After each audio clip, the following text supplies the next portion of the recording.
I'm Eva, 34, and I built a successful consulting firm from scratch while spending decades as my younger sister's safety net. For years, I dropped everything to bail Isabelle out financially, emotionally, practically, whenever she needed rescuing. But when she called me the embarrassment of the family in front of a room full of strangers at her Navy SEAL husband's promotion ceremony, I decided I was done being taken for granted. Have you ever been publicly humiliated by someone you'd sacrificed everything for? If so, share your story below. You're definitely not alone. Before we dive in, drop a comment and let me know where you're watching from. And if you've ever had to walk away from someone who didn't value you, smash that like button and subscribe for more real stories about finding your backbone and demanding the respect you deserve. What happened at the next military ceremony? Let's just say karma has perfect timing. I was 12 when Isabelle came home from her first day of middle school crying because the older kids had cornered her by the lockers. I found her in our shared bedroom, face buried in her pillow, shoulders shaking. Without hesitation, I marched back to school the next morning and positioned myself near her locker between classes. When the same group approached, I stepped forward. "You have a problem with my sister?" The ringleader, a boy 2 grades ahead, looked me up and down and walked away. That's how it always was with us. I protected her, and she let me. Growing up, I was the one who stayed up late helping Isabelle with algebra when she couldn't grasp the concepts. I was the one who talked our parents out of grounding her when she came home past curfew junior year. When she got her heart broken by her first serious boyfriend, I drove 4 hours to bring her ice cream and tissues, sitting on her dorm room floor while she processed the pain. It never occurred to me to keep score. She was my little sister, and looking out for her felt as natural as breathing. The pattern continued well into our 20s. Isabelle had a gift for finding herself in situations that required rescue, financial emergencies, career missteps, relationship drama. I'd get the tearful phone call, and I'd drop everything to help. When she couldn't make rent during her struggling artist phase, I covered it for 3 months without making her feel guilty. When she totaled her car and had no savings for a replacement, I co-signed the loan. When she needed someone to help her move across the country for a fresh start, I took time off work and drove the U-Haul myself. Isabelle had this way of accepting help that made you feel like you were doing something important. She'd throw her arms around me and say, "I don't know what I'd do without you," and I'd feel this warm satisfaction that I'd been useful, that I'd made a difference in her life. It wasn't until much later that I realized how rarely she asked about my life in return. Our conversations always seemed to circle back to her challenges, her dreams, her latest crisis or triumph.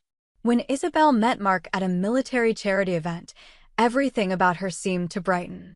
She called me that first night, practically vibrating with excitement through the phone. "He's different," she said. "Strong, focused, dedicated. He knows what he wants."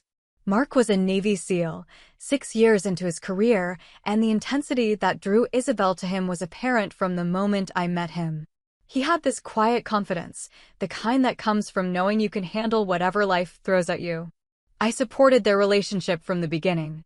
When Mark was deployed for 6 months early in their dating, I sent Isabelle care packages and listened to her worry about the distance. When they got engaged, I helped plan the engagement party, coordinating with Mark's military friends who were scattered across different bases. I even took vacation time to attend Mark's training graduation ceremony, watching Isabelle beam with pride as he received his commendations. The wedding was beautiful, a military ceremony complete with the sword arch and Isabelle in a dress that made her look like she'd stepped out of a fairy tale. I was her maid of honor, naturally, and I spent weeks helping her coordinate details, from arranging flowers to managing the guest list that included officers and their spouses from multiple bases. Watching her walk down the aisle, I felt the same protective satisfaction I'd always felt when Isabelle got something she really wanted. In our family, giving came naturally to me. Maybe it was being the older sister, or maybe it was just my nature, but I found satisfaction in being the person others could count on. My parents had always praised me for being responsible, reliable, the one who held things together. Isabelle got the praise for being creative, spontaneous, the one who brought lightness to every room. We each had our role, and it seemed to work. But even in those early days of Isabelle's marriage, I started to notice something. The thank you notes I used to receive for my help became less frequent. The long conversations where she'd ask about my job, my dating life, my own goals, those became shorter, more perfunctory. It was subtle at first, easy to dismiss as the natural result of her being newly married and building a life with Mark. Everyone knows that first year of marriage requires all your attention. Looking back, I can see the signs were there from the beginning. Isabelle had always been a little self-centered. Most people are when they're young and figuring out their place in the world. But there was something about her new life with Mark, about being connected to the military community, that seemed to amplify this tendency. She started using phrases like, military families understand sacrifice and civilians don't really get it, as if she'd been born into this world instead of married into it 2 months earlier. Still, when she called asking for help with their first apartment, I showed up with cleaning supplies and spent the weekend painting their bedroom. When Mark's parents visited and Isabelle panicked about hosting, I brought groceries and helped her cook a dinner that impressed them. When they needed references for their security clearances, I wrote glowing letters about both of them, emphasizing Isabelle's character and reliability. It wasn't that I expected constant gratitude, family helps family, and that's just how it works. But I was starting to sense that Isabelle saw my help less as generosity and more as something she was entitled to, something that was simply part of my function in her life. The realization was uncomfortable, so I pushed it aside. She was happy, Mark was good for her, and their future looked bright. That was what mattered, or at least that's what I told myself as I continued to show up, continued to help, continued to be the sister she could always count on, whether she acknowledged it or not. The shift started so gradually that I almost missed it. Isabelle's voice took on a different quality during our phone calls, more confident, but also more dismissive.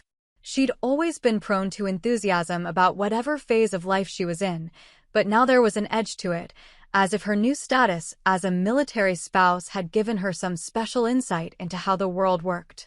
You wouldn't understand, she started saying when I'd offer advice about her challenges with Mark's deployment schedule or the social dynamics on base. It's a military thing. As if my perspective, my decades of knowing her better than anyone else, had suddenly become irrelevant because I hadn't married someone in uniform. The first real warning sign came at a barbecue Mark's unit threw for families. Isabelle introduced me to a group of other wives with words that made me pause. This is my sister. She's not married yet, still figuring things out. The qualifier felt unnecessary, almost apologetic, as if my single status was something that required explanation or excuse. When one of the women asked what I did for work, Isabelle jumped in before I could answer. She has a little consulting business. Nothing too exciting. Little consulting business. I'd been running my own firm for 3 years, with a client list that included 2 Fortune 500 companies. I let it slide that day, telling myself Isabelle was nervous about fitting in with a new group of people, that she'd misspoken or I'd misheard the tone. But similar moments kept happening. At Mark's birthday party, when someone complimented the decorations I'd helped arrange, Isabelle smiled and said, "I had to do most of it myself. You know how it is when you're the organized one in the family." At their housewarming, she introduced me to Mark's commanding officer with a laugh. "My sister always volunteers to help with these things. She doesn't have much else going on." Each comment was small enough to ignore individually, but together they formed a pattern I couldn't unsee. Isabelle was repositioning herself as the accomplished sister, the one with the impressive life, while casting me as someone who was helpful but ultimately less significant. It was as if she decided that being a military spouse automatically elevated her status, and that everyone else, including me, needed to be understood in relation to that identity. The guest list for Mark's promotion ceremony should have been my clearest warning. Isabelle called 2 weeks before the event, excitement bubbling through the phone. "It's going to be such a big deal," she said. "All the senior officers will be there, plus their wives. Mark's parents are flying in, and we're having this whole reception afterward." She paused, and I waited for the invitation that didn't come. "I wish we could invite everyone we wanted, but you know how these things are, very exclusive guest list." I wasn't hurt so much as confused. I'd been to Mark's previous ceremonies, had driven hours to attend his graduations and commendations. Isabelle had always wanted me there before, had even specifically asked me to take time off work for some of them. Of course, I said. I understand these military events have protocols. But 2 days later, I saw Isabelle's social media posts about the celebration planning, and she was tagging cousins I barely spoke to, college friends who lived across the country, even Mark's buddy's girlfriend who she'd met exactly once. The guest list wasn't about protocol or space limitations. It was about the image Isabelle wanted to project, and apparently I didn't fit that image anymore. Mark called me himself 3 days before the ceremony. Isabelle mentioned you might not be able to make it to the promotion, he said, and I could hear the confusion in his voice. I hope that's not true. It would mean a lot to have you there. I realized Isabelle hadn't told him about the guest list conversation at all. She'd simply decided I shouldn't be there and figured she'd deal with any questions later. I'll be there, I told Mark, and I meant it. Not because I was trying to force my way into an event where I wasn't wanted, but because Mark had always treated me with genuine respect and appreciation. If he wanted me there, I would show up for him, regardless of Isabelle's new attitude. The morning of the ceremony, I chose my outfit carefully, professional but not attention-seeking, appropriate for a military event. I arrived early and found my seat in the section designated for family and close friends. Isabelle spotted me immediately, and the flash of irritation that crossed her face confirmed what I already knew. She hadn't expected me to come, despite Mark's invitation.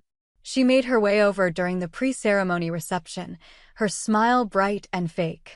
"You made it," she said, as if my presence was a pleasant surprise rather than something we'd discussed multiple times. "How nice." Her voice carried that particular tone she'd developed lately, the one that sounded polite on the surface, but had sharp edges underneath. I watched her work the room that afternoon, moving between groups of officers and their spouses with practiced ease. She'd learned the language of military social events quickly, the right questions to ask, the appropriate responses to give, the subtle ways to signal status and belonging. It was impressive, actually, how completely she'd absorbed this new identity. But watching her operate, I couldn't shake the feeling that she decided being Isabelle the military spouse required diminishing everyone else in her orbit, starting with me. The ceremony itself was beautiful. Mark looked proud and dignified as he received his new rank, and the whole event had that polished formality that military organizations do so well. I found myself genuinely moved watching him take his oath, knowing how hard he'd worked for this moment and what it meant for his career. During the reception that followed, I stayed near the periphery, making polite conversation with the other guests and trying to be supportive without getting in Isabelle's way. She was clearly in her element, charming the senior officers' wives and making sure everyone knew she was the perfect military spouse. I was content to observe, to let her have her moment. That's when I heard my name. "Oh, that's my sister," Isabelle was saying to a small cluster of guests, 2 couples I didn't recognize and an older woman wearing the kind of understated jewelry that signals real money. They were all turned slightly in my direction, and Isabelle was gesturing toward me with a champagne flute in her hand. "She's the embarrassment of the family." The words hit me like cold water. I froze, my drink halfway to my lips, as Isabelle continued talking and laughing with the group. A few of the guests glanced at me uncertainly, clearly uncomfortable with what they'd just heard, but Isabelle seemed oblivious to their reaction. She was smiling that bright, social smile, the one she used when she was performing confidence. Isabelle always was the dramatic one, the older woman said diplomatically, clearly trying to redirect the conversation. But Isabelle wasn't finished. "No, I'm serious," she said, her laugh getting sharper. Look at her just standing there by herself. Never married, still trying to figure out what she wants to do with her life. I keep telling her she needs to get it together, but... She shrugged as if my failure to meet her standards was both puzzling and slightly embarrassing for everyone involved. I stood there for what felt like hours, but was probably only seconds, processing what I'd just heard. This wasn't a slip of the tongue or a joke that came out wrong. This was Isabelle's actual opinion of me, delivered to strangers at her husband's promotion ceremony. Years of support, of showing up, of being the reliable sister who could always be counted on, all of it reduced to a punchline about family embarrassment. The room around me continued buzzing with conversation, but everything felt muffled, like I was underwater. I watched Isabelle continue chatting with the group, animated and confident, as if she hadn't just publicly humiliated the person who'd spent decades putting her needs first. She caught my eye for a brief moment and gave me a little wave, completely oblivious to what she'd just done, or maybe just completely uncaring. I didn't storm out. I didn't make a scene. I didn't march over and confront her in front of her new friends. Instead, I stayed exactly where I was, finished my drink, and let the full weight of the moment settle over me. This wasn't the first time Isabelle had dismissed or diminished me in recent months. It was just the most public, the most cruel, and the most impossible to explain away. One of the couples from Isabelle's group approached me a few minutes later. The woman looked genuinely uncomfortable. "I hope you don't mind me saying," she said quietly, but that comment was completely uncalled for. "I don't know what's gotten into her." Her husband nodded agreement, and their obvious discomfort with Isabelle's behavior was almost worse than the original insult. Strangers felt compelled to apologize for my own sister's cruelty. "Thank you," I managed, though my voice sounded strange to my own ears. "That's very kind." But their kindness, while appreciated, couldn't undo what I'd just experienced. Isabelle hadn't just made a thoughtless comment. She'd revealed something fundamental about how she now saw me, how she'd been seeing me, probably for months. I was no longer her supportive older sister. I was a liability, someone whose mere existence somehow reflected poorly on the image she was trying to project. I stayed for the rest of the ceremony because leaving would have felt like giving Isabelle exactly what she wanted, confirmation that I was indeed an embarrassment, someone who couldn't handle social situations or military protocol. But inside, something had shifted permanently. The unconditional loyalty I'd felt toward Isabelle, the automatic willingness to drop everything and help her, the assumption that despite her flaws we were fundamentally on the same team, all of that crystallized into something much colder and more calculating. When Mark's commanding officer began the closing remarks, I was already mentally planning my exit strategy. Not just from the ceremony, but from the entire dynamic that had brought me to this moment. Isabelle wanted to rewrite the family narrative with herself as the successful sister and me as the embarrassment? Fine. But she was about to learn what life looked like without a safety net she'd taken for granted for 30 years. I stepped outside during the final break in the ceremony, phone in hand, pretending to check messages while I processed what had just happened. The late afternoon air was crisp, and I found myself grateful for the physical distance from the reception room, from Isabelle's performance, from the pitying looks of strangers who'd witnessed my public humiliation. "Mind if I join you?" The voice belonged to Eva Chin, a woman I'd met earlier, the wife of one of Mark's fellow officers. She'd been in the group that had overheard Isabelle's comment, and her expression had made it clear she found the whole thing distasteful. "Please," I said, gesturing to the space beside me on the stone wall where I'd perched. Eva didn't waste time on small talk. "That was uncalled for," she said simply. "What she said in there, that was cruel and inappropriate, and I wanted you to know that everyone who heard it thought so." Her directness was oddly comforting. In the past, when Isabelle had made smaller digs or dismissive comments, I'd found myself questioning whether I was being too sensitive, whether I was reading too much into innocent remarks. But there was no ambiguity about what had just happened, and having someone else acknowledge that felt validating. "Thank you for saying that," I replied. "It's been building for a while, actually." This was just the most public example. Eva nodded knowingly. "Military spouse culture can be intense," she said. "Some women get so caught up in the status and hierarchy that they forget basic human decency. I've seen it happen before, people who were perfectly nice before their husband's career took off suddenly acting like they're royalty." As we talked, I found myself replaying not just today's incident, but months of smaller moments that had led to this point. The casual dismissals of my career achievements. The way Isabelle had started introducing me with qualifiers that positioned her as the successful sister and me as the one still figuring things out. The selective invitations to events, the assumption that I would always be available to help while she rarely asked about my own life or needs. "The thing is," I said, surprising myself by speaking the thought out loud, "I've been supporting her since we were kids. Financially, emotionally, practically, whenever she needed something, I was there." And somewhere along the way, she stopped seeing that as generosity and started seeing it as evidence that her life was more important than mine. Eva was quiet for a moment. "What are you going to do?" It was a simple question, but it cut right to the heart of what I'd been avoiding. For years, I'd maintained the relationship by absorbing Isabelle's increasing selfishness, by making excuses for her behavior, by continuing to show up and offer support even as she offered less and less in return. I'd told myself that was what family meant: unconditional love, unconditional support, regardless of how you were treated. But sitting there in the afternoon sunlight, I realized that what I'd been calling family loyalty had actually become something much less healthy. I'd been enabling Isabelle's worst impulses by refusing to set boundaries, by accepting treatment I would never tolerate from a friend or colleague.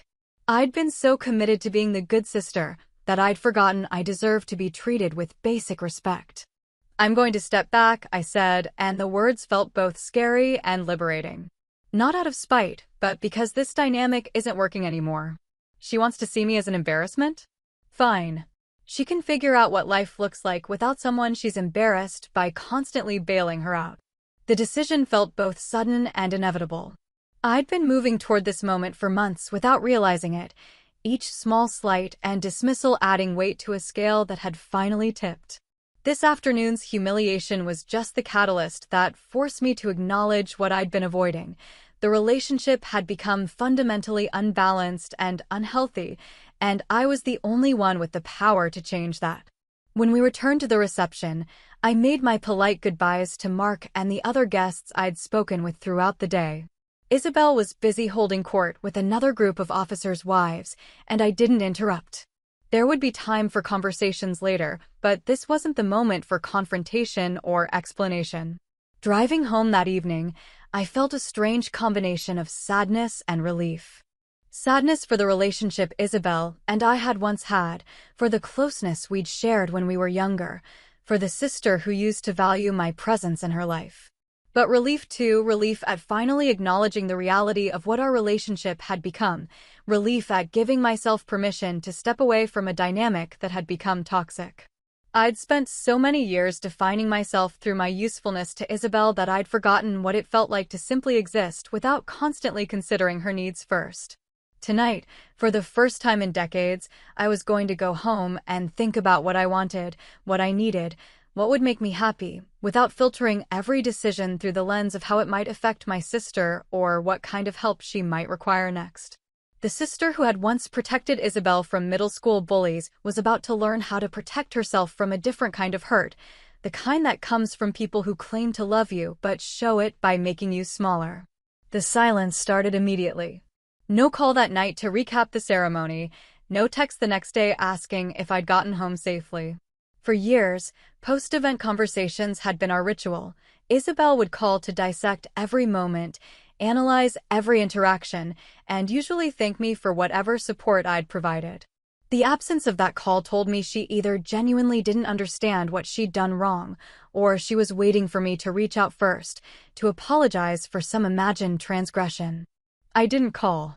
Instead, I focused on my own work with a clarity I hadn't felt in months. Without the constant background hum of Isabelle's latest crisis or celebration requiring my attention, I found myself with mental energy I'd forgotten I had. I took on a new client project that had been sitting in my inbox for weeks. I scheduled dinners with friends I'd been meaning to see. I signed up for a painting class I'd been considering for over a year. The first real test came 2 weeks later when Isabelle called about her car breaking down. In the past, this would have been a 40-minute conversation followed by me either lending her money for repairs or driving to wherever she was stranded to help figure out a solution. This time, I listened to her explanation of the problem and offered the same advice I would give any casual acquaintance. That sounds really frustrating. I hope you're able to get it sorted out. The pause on the other end of the line stretched long enough to become uncomfortable. That's it. Isabelle finally asked. You're not going to ask if I need anything? Do you need anything? I asked, though my tone made it clear I was asking out of politeness rather than genuine offer to help. Well, I thought maybe you could look at it, or at least help me figure out which mechanic to call. You know I don't understand car stuff. There are several highly rated auto shops near you, I said. I'm sure any of them would be happy to help. This conversation set the pattern for the next several months. Isabelle would call with various requests, help with a dinner party she was planning, advice on a disagreement she was having with Mark, someone to listen while she complained about the politics among the military wives on base. Each time, I offered generic sympathy but no practical assistance. I wasn't rude or hostile, I was simply unavailable in the way I'd always been available before. The shift was clearly confusing for her. Isabelle had grown accustomed to my unconditional support, and she seemed genuinely puzzled by my new boundaries. Her requests became more direct, then more pleading. I really need your help with this, she'd say, or you're the only person I can talk to about this stuff. When emotional appeals didn't work, she tried guilt. I thought family was supposed to be there for each other. Family should be there for each other, I agreed. That's exactly right. The subtext was clear, but Isabelle wasn't ready to examine her own role in our changing dynamic. Instead, she seemed to assume this was some kind of temporary mood, a phase I was going through that would eventually pass if she just waited it out. Meanwhile, my own life was expanding in ways that surprised me. Without Isabelle's constant needs taking up space in my schedule and mental bandwidth, I found myself saying yes to opportunities one might have declined before. When a colleague invited me to speak at an industry conference, I didn't immediately think about whether the timing would conflict with something Isabelle might need. When a friend suggested a weekend trip that would require planning and commitment, I didn't hesitate to book it. The professional recognition was particularly satisfying. The consulting work I'd been building for years was finally getting the attention it deserved, partly because I was able to give it my full focus. I landed 2 major contracts in 3 months, both with companies that valued my expertise and treated me with the kind of professional respect that had been missing from my personal relationships. Isabelle noticed the change during one of our increasingly brief phone calls. You seem different lately, she said, and there was something almost accusatory in her tone. More distant. Are you upset with me about something? The question was so breathtakingly oblivious that I almost laughed. I'm not upset, I said. I'm just busy with my own life. But we barely talk anymore. It's like you don't care what's happening with Mark and me, or the house renovations, or any of the stuff that's going on. I hope everything is going well for you both, I said, and I meant it. I genuinely wanted Isabelle to be happy and successful. I just no longer felt responsible for ensuring that happiness or success came at my own expense. The conversation ended awkwardly, with Isabelle clearly frustrated by my refusal to return to our old pattern. But I felt something I hadn't experienced in years when dealing with my sister, peace. For the first time in decades, I was living my life on my own terms, making decisions based on what I wanted rather than what Isabelle needed, and the freedom was intoxicating. I was beginning to understand that the person Isabelle had dismissed as the family embarrassment was actually someone worth knowing, someone with her own talents, ambitions, and value that existed independently of her usefulness to others. It had taken 30 years and a public humiliation to figure that out, but I was finally learning to see myself clearly. Without my constant safety net, Isabelle's life began showing cracks that had been hidden by my consistent support. The first sign came when she called in November, 6 months after Mark's promotion ceremony, her voice tight with stress. She'd volunteered to organize the unit's holiday party, a significant social event that could impact Mark's reputation, and she was overwhelmed by the logistics. I thought it would be simple, she said, but there are dietary restrictions and seating charts and budget approvals, and I have no idea what I'm doing. The other wives keep asking me questions I can't answer. In the past, I would have dropped everything to help her create spreadsheets, research catering options, and draft contingency plans. This time, I offered sympathy but no solutions. That sounds really challenging, I said. I'm sure you'll figure it out. The party, according to mutual family friends who attended, was a disaster. The food ran out early, The decorations looked hastily assembled, and several senior officers' dietary needs were ignored entirely. Isabelle had always been good at the creative, big-picture aspects of event planning, but she'd relied on me to handle the detailed execution that actually made events successful. More problems followed. Mark's parents visited for Christmas, and Isabelle miscalculated both the grocery budget and the timing for their elaborate meal plans. She'd grown accustomed to having me show up with extra dishes and backup plans whenever her entertaining ambitions exceeded her practical skills. This time, Mark's mother ended up cooking most of Christmas dinner, while Isabelle had what family members diplomatically described as a stress reaction. The financial mistakes were harder to hide. Isabelle had always been impulsive with money, but I'd been there to help her calculate costs, research purchases, and occasionally provide emergency funds when her optimism exceeded her budget. Now, without that backup, several decisions came back to haunt her. The expensive furniture she'd bought for their newly renovated living room arrived damaged, and she discovered too late that she hadn't purchased adequate insurance. The weekend getaway she'd planned for Mark's birthday cost twice what she'd budgeted, and she had to ask Mark's parents for a loan to cover their credit card payment. Meanwhile, my own professional reputation continued growing. The conference presentation I'd given in the fall had led to speaking invitations at 2 more events, and industry publications were starting to quote my expertise. A technology company invited me to join their advisory board, recognizing knowledge I'd been developing for years, but had never had time to fully leverage while managing Isabelle's various crises. The contrast wasn't lost on our family. At Thanksgiving dinner, our aunt mentioned seeing my name in a business magazine article about innovative consulting practices. "I had no idea you were doing such impressive work," she said. "You always seemed so busy helping Isabelle with things that I assumed your own career was more of a side project." Isabelle's expression during that conversation was complicated, part pride in my success, part confusion about how it had happened without her knowledge, and part something that looked like resentment that I was receiving recognition for accomplishments she'd consistently minimized. "I always knew she was smart," Isabelle said to the table, "but she's not usually very good at the business side of things. I'm surprised she's been so successful." The comment revealed how fundamentally she misunderstood both my capabilities and my previous choices. I hadn't been bad at business. I'd been too busy managing her life to fully focus on my own. The little consulting business she dismissed at Mark's barbecue had been limited not by my abilities, but by how much time and energy I devoted to being her unpaid life manager. As winter progressed, Isabelle's attempts to reconnect became more frequent and more desperate. She'd send photos from our childhood with captions like, "Remember when we were inseparable?"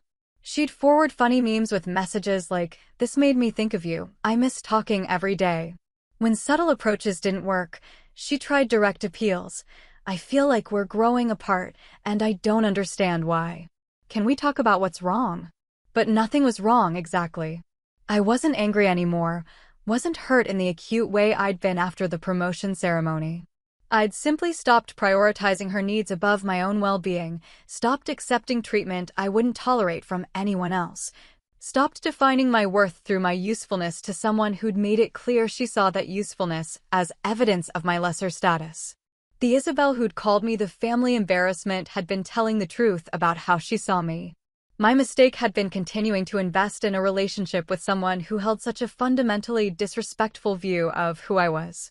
Now that I'd stepped back from that investment, I was discovering who I could become when I believed in my own value as much as I'd always believed in hers. By the time spring arrived, I was living a life I barely recognized, fuller, more confident, more aligned with my actual priorities and abilities.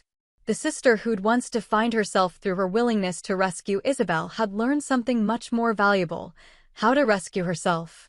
Spring brought Mark's next major ceremony, his selection for a specialized training program that would advance his career significantly. Unlike the promotion ceremony 8 months earlier, this time Isabelle called me directly with the invitation. Her voice was carefully casual, but I could hear the underlying nervousness. "It's going to be a smaller event," she said, "just close family and friends. Mark specifically asked me to make sure you were invited." The implication was clear: this invitation was coming from Mark, not from her. She was making sure I understood the hierarchy while still extending what felt like an olive branch. I accepted, partly because I genuinely respected Mark and wanted to support his achievement, and partly because I was curious to see how Isabelle would handle our interaction after months of my polite but distant responses to her various attempts at reconciliation. When I arrived at the venue, a smaller military facility than the previous ceremony, I was struck by how different I felt walking into the room. 8 months ago, I'd entered as Isabelle's supportive older sister, someone whose identity was largely defined by that relationship. Today, I walked in as someone who'd spent the better part of a year focusing on her own life and achievements, and the confidence that came with that shift was palpable. Isabelle greeted me with what appeared to be genuine warmth, though there was something performative about it, as if she was demonstrating to the other attendees what a loving sister looked like. "I'm so glad you could make it," she said, hugging me just a little too tightly, just a little too long. "We need to catch up properly after the ceremony." I returned her hug politely, but didn't commit to any post-ceremony conversations. I'd learned to be pleasant without being available, friendly without being vulnerable. If Isabelle wanted to rebuild our relationship, it would require more than a public display of sisterly affection at her husband's career milestone. The ceremony itself was beautiful and more intimate than the previous event. Mark's commanding officer spoke about the rigorous selection process and the significance of the training program Mark had been chosen for. Watching Mark accept this recognition, I felt genuinely proud of his achievements and happy for the opportunities ahead of him. My complicated feelings about Isabelle didn't extend to her husband, who had always treated me with consistent respect and appreciation. During the reception afterward, I found myself in conversations with several attendees who remembered me from previous military events. A few commented on seeing my name in industry publications or mentioned hearing about my recent speaking engagements. One officer's wife, someone I'd met briefly at a previous gathering, said, "I've been following your work since that article in Forbes. It's impressive how you've built such expertise in your field." The recognition felt good, but what felt even better was that it was recognition for my own achievements rather than my role as someone's helpful sister. I was being seen and valued for who I was independently, and that sense of individual identity was something I'd almost forgotten I was capable of experiencing. Isabelle drifted in and out of these conversations, and I could see her processing the fact that people knew me professionally, that I had accomplishments and a reputation that existed entirely separate from my relationship to her. There was something almost puzzled in her expression, as if she was trying to reconcile this version of me with the sister she'd dismissed as the family embarrassment. As the formal portion of the evening wound down, the commanding officer moved to the microphone for what appeared to be some closing remarks. I was gathering my things, preparing to say my polite goodbyes and head home, when I heard him speak words that stopped me cold. "Before we wrap up tonight's celebration," he said, "I want to take a moment to recognize someone who exemplifies the kind of courage and dedication that makes our military family stronger." The room quieted, and I assumed he was about to acknowledge another service member, or perhaps thank the host family. Instead, he continued, "Many of you may not know that we have a genuine hero among us tonight. Someone whose quick thinking and expert knowledge saved the life of one of our own." My heart started beating faster as I realized where this might be heading, but I told myself I was being presumptuous. There were dozens of people in the room. The commander could be talking about anyone. Last fall, during a family camping trip, Petty Officer Jensen's 8-year-old daughter went into anaphylactic shock from a bee sting in a remote area with no cell service. The closest hospital was over an hour away, and the child was losing consciousness. By pure chance, there was someone on that camping trip who had both the medical knowledge and the emergency supplies needed to stabilize a child in severe allergic distress until professional help could arrive. The room was completely silent now, and I felt several pairs of eyes turning toward me. My mind flashed back to that weekend in October, 6 months earlier, when I'd been camping with friends at a state park that happened to overlap with a military family's group outing. I'd heard the commotion from our campsite, panicked voices, someone shouting for help, and I'd grabbed my emergency medical kit and run toward the sound. The little girl, Jensen's daughter, had been playing near the creek when she'd disturbed a ground nest. multiple stings, and she'd gone into shock faster than anyone expected. Her parents were experienced military personnel, trained in basic first aid, but they'd never dealt with pediatric anaphylaxis in a wilderness setting. By the time I reached them, she was struggling to breathe, her airway closing, her pulse becoming thready. I'd administered the emergency epinephrine from my kit, established an airway, and coordinated the evacuation with the park rangers while keeping her stabilized. My consulting work had required wilderness first aid certification for some remote project sites, but more importantly, I'd maintained advanced emergency medical training since college. A skill set I'd developed after a climbing accident in my 20s had left me dependent on the expertise of others. I'd sworn then to never again be in a position where I couldn't help in a medical crisis. The commander's voice brought me back to the present moment. That person didn't hesitate, didn't wait for someone else to take charge, didn't worry about liability or protocol. She saw a child in crisis and used her knowledge and training to save a life. Petty Officer Jensen and his family will be forever grateful, as are all of us who understand how easily that story could have had a different ending. He paused, scanning the room until his eyes found mine. Please join me in recognizing someone whose actions embody the very best of what it means to serve others, even when you're not officially serving. Ladies and gentlemen, she's the hero who saved one of our own. The room erupted in applause, and I felt the blood drain from my face as everyone turned toward me. Through the crowd of people rising to their feet, clapping and smiling in my direction, I caught sight of Isabelle's expression. She was frozen, her face white with shock, her champagne glass suspended halfway to her lips, as if she'd been turned to stone mid-gesture. I stood slowly, acknowledging the recognition with a nod and a brief wave, but my eyes stayed locked on Isabelle's face. This was the sister she'd called the family embarrassment, the one who'd saved a child's life while she was busy managing seating charts and menu selections. The sister whose little consulting business required emergency medical certification and wilderness survival training. The sister whose supposedly simple lifestyle included skills that had literally meant the difference between life and death for a military family. The applause continued for what felt like an eternity, but was probably only 30 seconds. When it finally died down and people began returning to their conversations, I remained standing, still processing what had just happened. Several attendees approached to shake my hand, to thank me, to ask about my medical training. Petty Officer Jensen himself, a man I'd only met briefly that day at the campsite, made his way through the crowd with tears in his eyes. I never got to properly thank you, he said, gripping my hand with both of his. Eva's doing great. She's learned to carry her own EpiPen now, and she knows what to watch for. But if you hadn't been there that day... He couldn't finish the sentence. I'm just glad I could help, I said, and I meant it.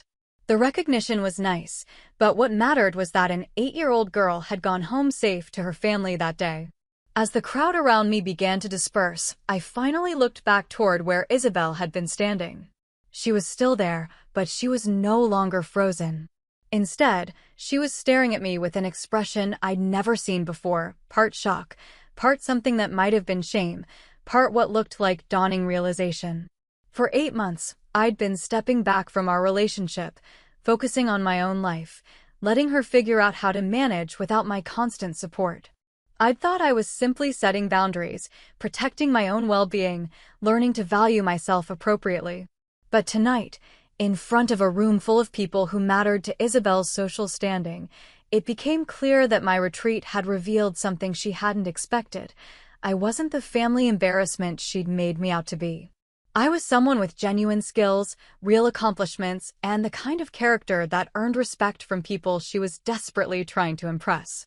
The sister she'd dismissed and diminished for months had just been publicly honored by her husband's commanding officer for heroism she'd never even known about. The life she'd characterized as simple and unremarkable included training and experiences that had equipped me to save a child's life in an emergency. The consulting work she'd minimized as nothing too exciting had given me skills that military personnel found valuable and impressive. I didn't approach Isabelle that evening. I didn't gloat or make pointed comments about the irony of the situation. I simply accepted the congratulations from the other guests, spoke briefly with a few people who wanted to know more about wilderness emergency response, and made my polite goodbyes. As I was leaving, I nodded to Isabelle across the room, not coldly, but not with the warm familiarity we'd once shared. Driving home that night, I realized that the recognition, while gratifying, wasn't what mattered most.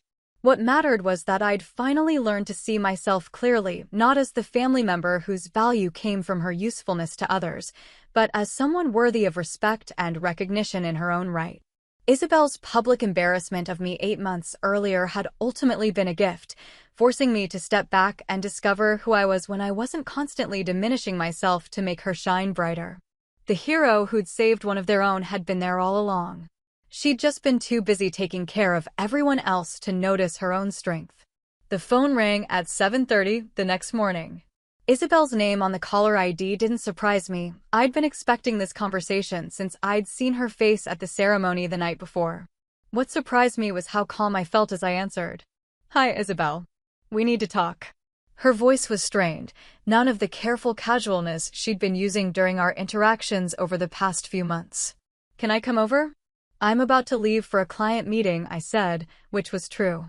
"But we can talk now if you want." On the phone, she sounded incredulous. "After what happened last night, you don't think this deserves a real conversation?" I almost laughed at the assumption that I owed her a face-to-face meeting to process her reaction to discovering I wasn't who she thought I was. "Isabelle, what happened last night was a military officer recognizing something I did 6 months ago. I'm not sure why that requires a conversation between us. You saved a child's life." The words came out flat, as if she was still trying to process the information. "A military family's child. And you never told me. Why would I tell you?" The question wasn't meant to be cruel, but it was honest. "We barely talk anymore, and when we do, it's usually because you need something. This wasn't about you." The silence stretched long enough that I wondered if the call had dropped. Finally, Isabelle spoke again, and her voice was smaller than I'd heard it in years. "Everyone at that ceremony knew you were someone important. They were talking about your work, your achievements, like you were this accomplished professional. And I didn't know any of it." "You didn't want to know any of it," I corrected gently. "For the past year, every time I tried to share something about my work or my life, you either changed the subject or found a way to minimize it. You decided I wasn't worth paying attention to, so you stopped paying attention." Another long pause. "I never said you weren't worth paying attention to, Isabelle." I kept my voice level matter-of-fact. "At Mark's promotion ceremony, you told a group of strangers that I was the embarrassment of the family. You introduced me to military spouses by saying I had a little consulting business and that I was still figuring out my life. You stopped inviting me to events that mattered to you, stopped asking about my work, stopped showing any interest in my life unless you needed something from it." She started to speak, then stopped. "I didn't mean you meant it," I said, not unkindly but firmly. "And that's okay. People are allowed to decide what's important to them and who deserves their attention. But I'm also allowed to decide that I don't want to keep trying to maintain a relationship with someone who sees me that way. But you're my sister." The words came out almost pleading. "We used to be close. We used to tell each other everything. We used to have a relationship where I supported you and you accepted that support," I said. "That worked when we were younger, but it stopped being healthy for me.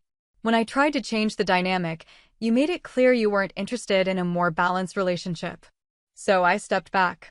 I could hear her breathing on the other end of the line, and I almost felt sorry for her. Isabelle was discovering that the sister she'd taken for granted, the one she'd dismissed as less accomplished and less important, had been living a life she'd never bothered to learn about. The recognition at Mark's ceremony had forced her to confront the possibility that her assessment of our relative worth had been completely wrong. "I want to fix this," she said finally. "I want us to be close again." "I'm not sure we can go back to being close," I said. "Too much has happened, and I've changed too much. But if you want to try building something new, something more equal and respectful, I'm open to that." "What would that look like?" The question told me she genuinely didn't understand what a balanced relationship might involve. "It would mean you being interested in my life the same way you want me to be interested in yours. It would mean respecting my time and boundaries. It would mean recognizing that I have value and accomplishments that exist independently of how useful I am to you. I do recognize that, she said quickly. Last night made you realize that other people recognize it, I interrupted. That's not the same thing as you recognizing it. You're embarrassed because a military officer praised someone you'd publicly dismissed as an embarrassment. You're concerned because people you want to impress were impressed by me. That's about your social standing, not about seeing me clearly. The accusation hung between us, and I could tell it had hit home because she didn't immediately deny it. Maybe that's part of it, she admitted after a long moment. But I've been thinking about what I said at the promotion ceremony, and I know it was wrong. I know I hurt you. You did hurt me, I agreed. But more importantly, you showed me how you really see me. And once I understood that, I had to decide whether I wanted to keep trying to earn respect from someone who'd already decided I wasn't worthy of it. My client meeting was starting in 30 minutes, and I needed to finish getting ready. Isabelle, I have to go. If you want to work on rebuilding some kind of relationship, I'm willing to try. But it has to be different this time. I'm not going back to being the sister whose only value comes from what she can do for you. I want to try, she said. I do. I don't know how to do this. I don't know how to be a different kind of sister. Start by being interested in who I actually am instead of who you think I should be, I said. Start by respecting my time and choices. Start by treating me like someone whose life and achievements matter, not just someone who's useful when you need help. After we hung up, I finished preparing for my client meeting with a strange mixture of sadness and hope. Sadness for the years we'd lost to an unhealthy dynamic, for the sister relationship that had never quite lived up to its potential. But hope too, hope that Isabelle might be capable of change, that we might be able to build something better from the ruins of what we'd had before. The woman who'd once been dismissed as the family embarrassment was about to find out if her sister was capable of seeing her as anything else. Either way, I'd already learned the most important lesson. My worth wasn't dependent on Isabelle's recognition. I'd found my own strength, built my own life, earned my own respect. Whatever happened between us now, I was no longer the sister who needed her approval to feel valuable. I was the hero who'd saved one of their own, and I'd saved myself in the process. So there you have it. Sometimes the best revenge is simply stepping back and letting people see who you really are. Isabelle learned the hard way that the sister she dismissed as an embarrassment was actually someone worth respecting. Here's what I want to know from you. Have you ever had a family member or close friend who only valued you for what you could do for them? How did you handle it? And for those of you who've been publicly humiliated by someone you trusted, what was your breaking point?